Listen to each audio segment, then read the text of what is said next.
Você mesmo. Para um pouquinho o que você está fazendo, tira um tempo aqui comigo, prometo ser simples, rápido e objetivo. Bem-vindos para mais um Devocional do John. Sem mais delongas, o tema de hoje será casa vazia. Como assim, John? Casa vazia? Não entendi nada, deixei curioso, né? Mas você vai entender agora. Qual o texto referencial que você vai usar? Os textos. Está lá em Mateus, no capítulo 12. Tá com sua Bíblia aí? De novo, vou esperar você pegar. Pegou? Então vamos lá. Mateus 12, dos versículos 43 ao 45. E diz assim: a volta do espírito imundo. Quando o espírito imundo sai de uma pessoa, anda por lugares áridos procurando repouso, porém não encontra. Por isso diz: voltarei para minha casa de onde saí. E voltando ele, a encontra vazia, varrida e arrumada. Então vai e leva consigo outros 7 espíritos piores do que ele. E, entrando, habitam ali. E o último estado daquela pessoa se torna pior do que o primeiro. Pesado, né? Mas eu gosto de texto assim que dá pra... Deus vai falando com a gente, dá pra gente retirar muita coisa. Beleza? Vamos entender o contexto. Jesus ali, nessa parte da Bíblia, ele está contando várias parábolas. Ele conta a parábola das mães dos irmãos. Ele conta por que ele usava a parábola. Ele conta as explicações das parábolas. Mas nesse contexto aí eu quero frisar algumas partes, né? A primeira é assim: quando o espírito imundo sai de uma pessoa. Todos sabemos que nós somos feitos de carne e espírito. Como assim, John? De carne e espírito? Sim, carne e espírito. Quer que eu te provo? Lá em Gênesis, no capítulo 2, no versículo 7, diz assim: então o Senhor Deus formou o homem do pó, e lhe soprou nas narinas o fôlego de vida, e o homem se tornou um ser vivente. Então nós somos feitos de carne e espírito. Tanto que quando alguém morre, tá ali só o corpo, né? A carne, mas o espírito já se foi, não existe mais vida. Então existe espírito. E diz assim: e voltando ele... Quer dizer, ele saiu, né? Quer dizer, Deus retirou o espírito ali, ele saiu. E voltando ele, encontra a casa vazia, varrida e arrumada. Eu gostaria que você frisasse esses 3. Vazia, varrida e arrumada. E essa também. E o último estado se tornou pior do que o primeiro. Antes de eu falar sobre esses 4 tópicos que eu disse aqui, eu quero te fazer uma pergunta. Como anda a sua casa? Como anda o seu coração? Tá vazia? Tá cheia? Tá cheia de quê? Faz essa autorreflexão, hein? Segundo tópico. Vazia. Quando ele diz ali que encontra a casa vazia, ele vai, mas ele volta e encontra a casa vazia. Ele encontra a casa sem Jesus. Ele encontra aquela pessoa com coração sem Jesus, com coração sem vida, sabe? Tá vazio. E bem que aqueles ditados falam assim, ó, mente vazia é a oficina do diabo. Quem já escutou umas coisas assim? Se tá vazia, alguma coisa vai preencher. Porque nada fica vazio. Ela estava varrida. Como assim varrida? Porque Deus tinha expulsado o espírito imundo. Deus tinha varrido para longe. Deus varreu, Deus tirou. Quando você varre um negócio, fica limpo. E o terceiro ia arrumado, porque Deus tinha colocado as coisas no lugar. Tava tudo desordenado, o espírito arrumadinho. Mas não adiantou nada, tá vazia, tá arrumada e tá varrida. Se tava vazia. Repeti vazia 2 vezes, mas você entendeu. Não adiantou nada, tá varrida e arrumada, se a casa tava vazia. E o terceiro, e seu estado ficou pior do que antes. Se você for olhar lá no Novo Testamento, eu frisei mais um texto, em 2 Pedro, capítulo 2, no versículo 22, que diz assim: nele se confirmam os provérbios, o cão volta ao seu próprio vômito, e a porca lavada volta a se revolver-se na lama. Como assim, John? Já aconteceu comigo, vou abrir meu coração aqui. Teve uma época que eu peguei, fui pra igreja, fui lá na frente e tentei andar certo. E do nada eu caí. Do nada não, vai acontecendo as coisas, mas vamos falar assim. E eu voltei às minhas práticas. festas, aquilo tudo que um jovem normal, assim, né, do mundo faz. E o meu último estado, isso é verdade, ele foi pior do que o primeiro. Porque se antes eu curtia, depois que aconteceu isso e eu voltei, eu quis extravasar, eu queria curtir o dobro. Eu queria viver o dobro. Eu queria sentir o dobro.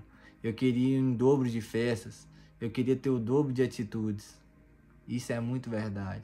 Eu tenho propriedade para falar porque aconteceu isso comigo. O cão volta ao seu próprio vômito e a porca lavada volta a revolver-se na lama. Deus tinha me dado um banho ali. Ó, você tá limpo. Você é uma nova pessoa. Mas eu quis voltar. E eu fiquei pior do que o primeiro estado. Tá, clima tá pesado, né? Mas eu vou lembrar pra vocês uma história minha aqui, que é até muito engraçado. Quando eu era bem pequeno, meu primeiro cachorro chamava Mimi. E eu morava assim no final de uma rua.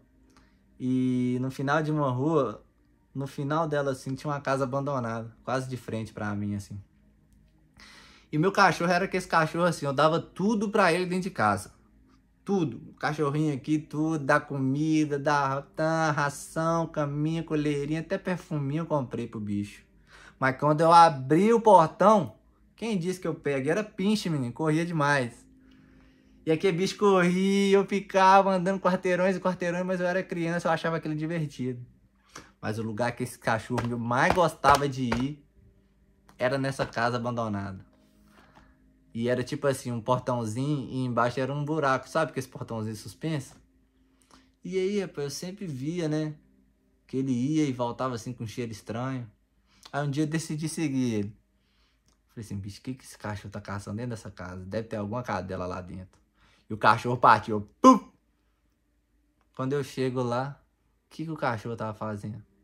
As pessoas estavam, morador de rua, estavam adentrando naquela casa, vivendo lá, fazendo as suas necessidades no chão e o cachorro tava comendo. Você acredita?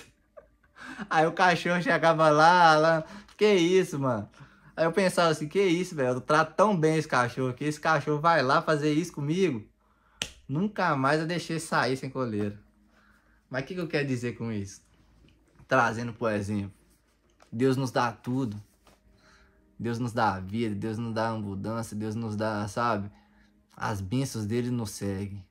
E mesmo assim, a nossa carne está inclinada para as coisas do mundo. A nossa carne, ela quer as coisas do mundo. Sabe? É uma luta entre a carne e o espírito. E as duas estão em guerra todos os dias e todos os dias. E esse é o meu quarto tópico que eu quero falar com vocês. Sua casa está vazia? A sua casa está meio assim? Preencha a sua casa com Jesus. Preencha a sua casa com Jesus. John, mas como é que eu vou preencher minha casa com Jesus? Eu não aguento, não. Eu não tô aguentando. Eu vou te dar só alguns exemplos. Você já sabe, mas eu vou te relembrar. Primeiro, leia a palavra. A gente perdeu o hábito de ler a palavra. A gente perdeu o hábito de abrir, sabe? Esse livro eu acho que é o livro... Tenho certeza, é o livro mais vendido do mundo. Mas eu não sei se ele é o livro que hoje em dia as pessoas mais leem. Todo mundo tem uma Bíblia em casa. Mas tá lá parada. Só pra falar que tem. Começa a preencher, começa a ler. E isso vai te alimentando de uma forma sobrenatural. Outro exemplo, John. Escute hinos e louvores. Eu particularmente, eu só escutava música secular. E das braba ainda, tá? Na época. Isso edificava em quê? Isso me alimentava em quê? Isso me deixava vazio. Sabe? Isso estava alimentando só a minha carne. Eu mudei tudo. A minha playlist hoje tá até aberta aí no YouTube. Se vocês quiserem, eu te passo só louvores.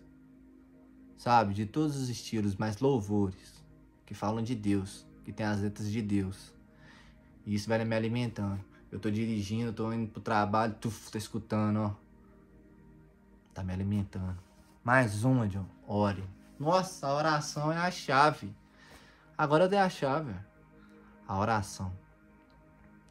A oração.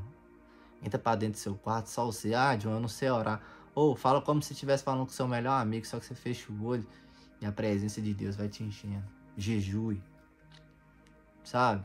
Tira um tempo pra jejuar, mas se abdicar da carne pra viver o que realmente Deus tem pra você. Outra. Essa aqui. Vá à igreja.